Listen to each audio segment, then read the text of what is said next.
Hi, welcome back to Cooking with Mama Bear. If you're new, thanks for joining me today. Today we're gonna make creamy, delicious buttercream frosting.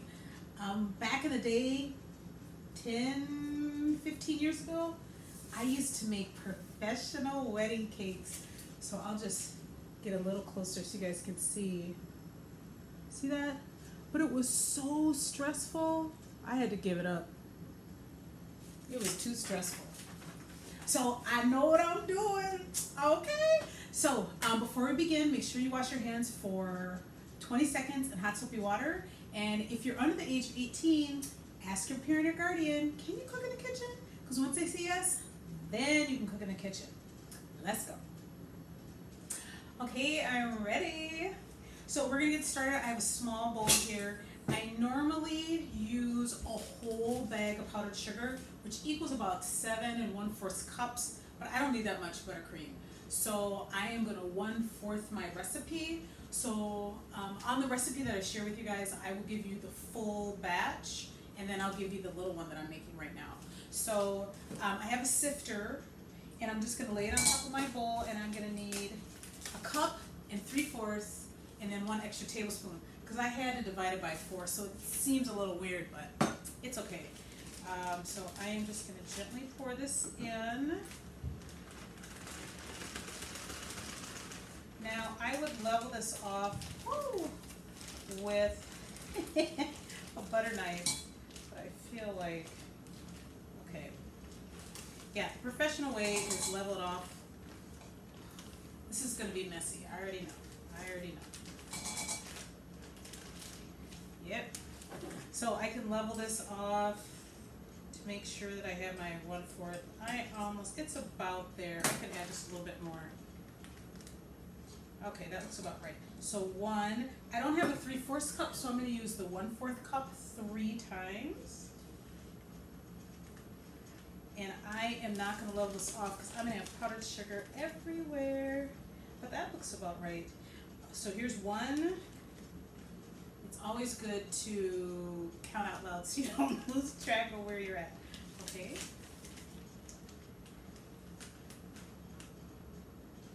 Two, and 1 more is 3. And then I need 1 extra tablespoon.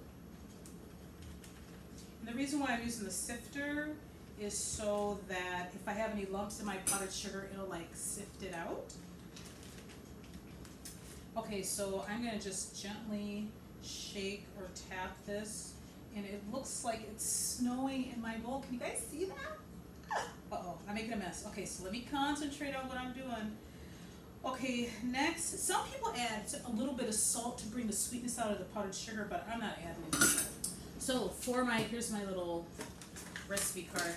I'm going to need a 1/4 of a cup of shortening, which is equal to 4 tablespoons. So on this Crisco stick that I love, they have little lines in here. So 1 line equals 1 tablespoon. So I'm going to count over 4. 1, 2, 3, 4. And I'm going to cut on the line here.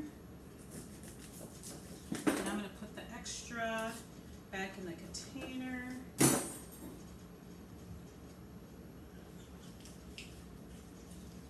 We didn't see that. Okay. I'm going to put that in. I'm going to also do the same thing with my butter. 1, 2, 3, 4. Oh my gosh. Help me. I'm going to cut on the line. We're going to put the butter in too. Okay. Now the next step is you need to mash it. We're going to pretend you could use like a hand mixer, table. It's like a KitchenAid mixer, you could use that, or a handheld one. If you don't have one of those, I do, but I'm not going to show you that. You could use a potato masher. So you could use this. You could use a whisk, but we're going to do, this is called improvising. Let's say you don't have those things. You can always use a fork. Some people say improvising, some people say the getaway. Same difference. So I'm going to use my fork. I'm just getting my powdered sugar off the edges in the bowl.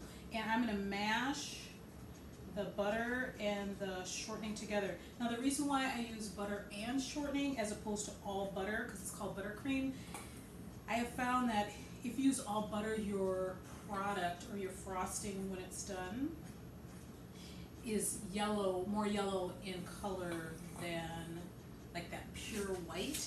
Now because I do have butter in here, it is going to have a tinge of yellow, which is okay to me. But if you want like pure Snow White, then you can use all shortening, but it won't have that butter flavor. So what I'm doing is I'm just mashing the butter and the shortening together in with the powdered sugar. This takes a while. Well, I think it's almost ready now. Okay, so see how thick? You guys see that? Let me get up closer.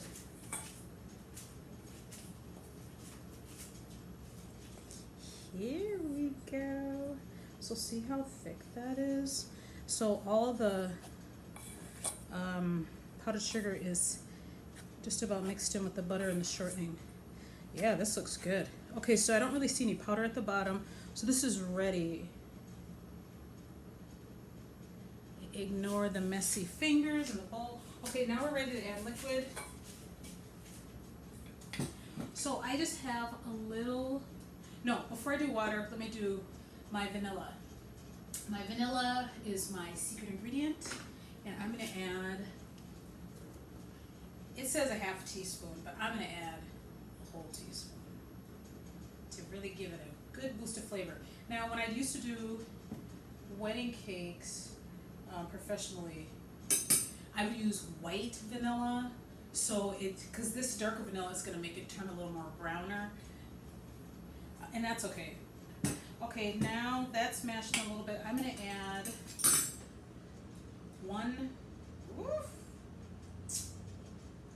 you know what, I'm going to go 1 teaspoon at a time. I was going to do a tablespoon, but I'm only going to need like half a tablespoon. So I'm going to use I'm going to use 1 teaspoon, and then I'm going to mash it up and see what it looks like. Ooh, it's almost there. Okay. Now this is really thick. See that? It's like sticking to the fork. So you might want it a little thinner than this. When I did professional cakes, I would leave it about this thick. Then I would dip like a spatula, a cake spatula, in hot water. Let it get hot for maybe 30 seconds to a minute. Take it out, dry it off with a towel so it's totally dry, and then I lay it on top of my my thick buttercream, and it melts just a tiny bit, and it just smooths everything out.